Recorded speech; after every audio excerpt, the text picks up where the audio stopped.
Assalamualaikum warahmatullahi wabarakatuh. Perkenalkan, nama saya Muhammad Isyafitul Asaf dari kelas 4604. Di sini saya akan menjelaskan soal di jurnal 5 tentang stack dan queue. Di sini kita nomor satu tuh disuruh buat program mengubah notasi infix menjadi postfix. Notasi infix adalah notasi di mana si operator berada di antara operan, berarti di tengah-tengah si operannya. Operan itu bisa berupa angka atau huruf yang akan dilakukan operasi aritmatika padanya.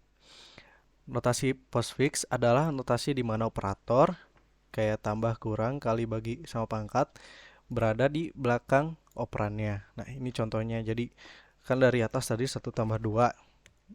Terus kalau udah jadi postfix itu 1, 2. Nah, si operatornya itu ada di belakang si operannya. Dalam pengubahan notasi, precedence yang paling tinggi itu operator pangkat. Dan yang paling rendah itu penjumlahan serta pengurangan. Oke. Langkah pertama yang kita buat yaitu membuat metode project, itu precedence. Precedence ini saya akan menggunakan switch case yang nilainya semakin tinggi, maka semakin tinggi juga tingkatannya. Tambah, kurang, pengembaliannya 1. Soalnya tambah sama kurang itu precedence operator paling rendah. Terus ada kali sama bagi, pengembaliannya 2. Pangkat, karena yang paling tinggi, pengembaliannya 3. Kalau selain dari itu, pengembaliannya min 1. Nah, di sini kita membuat metode infix to postfix dengan parameter string expression. Lalu kita membuat string kosong dengan nama result untuk kita isi nanti. Setelah itu kita membuat stack. Stack itu struktur datanya. Di sini kita membuat looping menggunakan for untuk memeriksa karakter dari si expressionnya. Expression itu masukkan string yang akan kita berikan masukan. Kondisi pertama akan cek apakah dia itu operan di antara huruf atau digit. Jika benar, maka resultnya ditambahkan C. Jika kita ketemu tanda kurung buka, maka si stacknya akan ditambahkan. Jika kita ketemu tanda kurung tutup, maka program akan mengeluarkan operator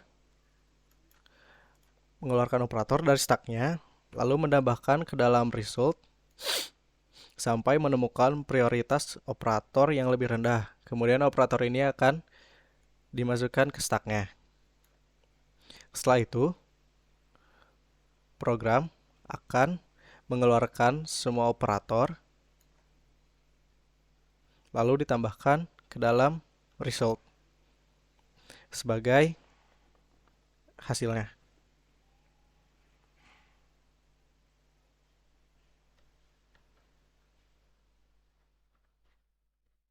Kita coba ya.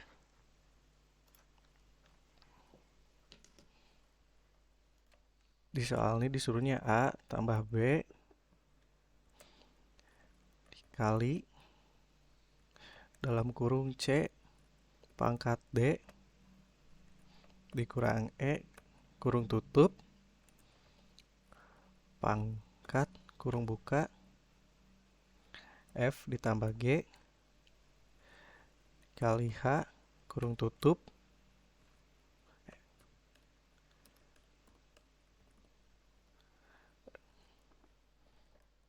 kurang I. Di sini udah ada hasilnya ya.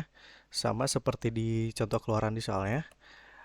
ABCD pangkat E dikurang FGH kali tambah pangkat kali tambah 1 kurang. Nah,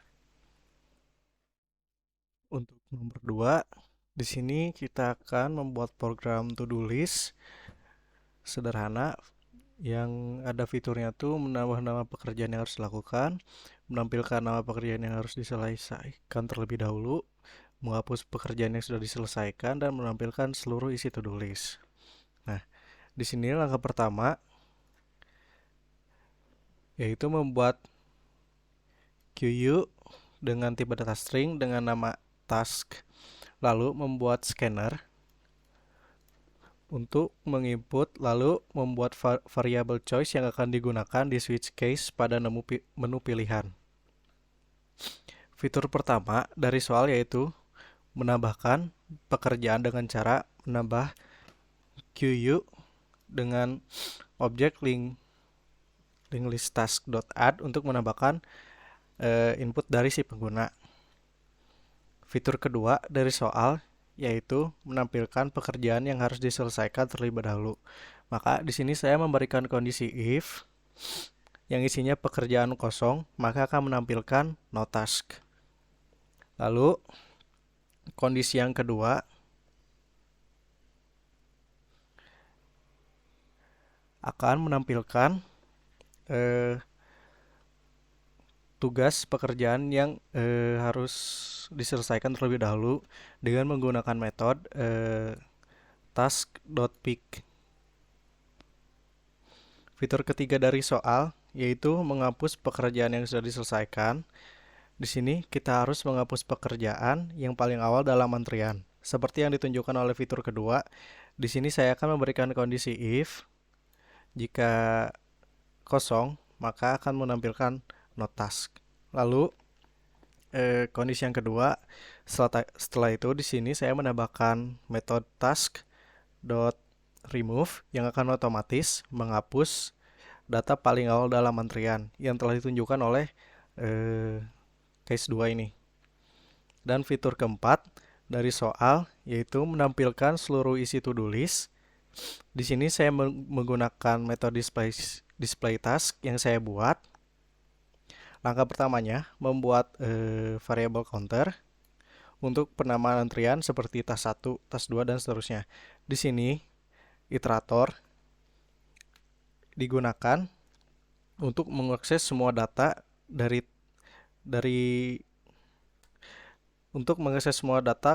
task di sini. Saya memberikan kondisi pertama seperti tadi, jika tasknya empty, kosong, di sini akan ngeprint task is empty. Lalu yang kedua, memberikan kondisi perulangan yang akan berjalan sampai iterator bertemu dengan null, lalu menampilkan data yang diakses oleh iterator seperti task 1, task 2, task 3, task 4. Nanti di printnya sama ini. Kita coba. Di sini kita akan masukkan 3 task. 1 ISD, 1 SBD, 1 tubes. Nah, kita udah menambahkan semua task kepada data, lalu kita coba show ya. Nah, di sini ada urutannya yang harus pertama diselesaikan, task 1 SD, task 2 SBD, task 3 tubes. Lalu kita akan menampilkan task yang harus diselesaikan terlebih dahulu. Nah, salah. Select 2. Nah, di sini kita udah dikasih lihat ya. First task to be done is ISD. Lalu kita akan menghapus task yang harus diselesaikan terlebih dahulu. Kita show. Nah, tadi saya tambahkan task keempat.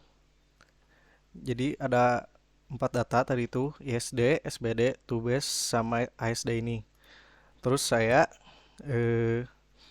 input 2 untuk memunculkan si task yang harus diselesaikan terlebih dahulu. Nah, munculnya tuh tadi ISD. Lalu saya hapus si first tasknya itu. Jadi sisanya ini. Task 1 SBD, task 2 tubes, task 3 ASD. Sekian dari saya. Wassalamualaikum warahmatullahi wabarakatuh.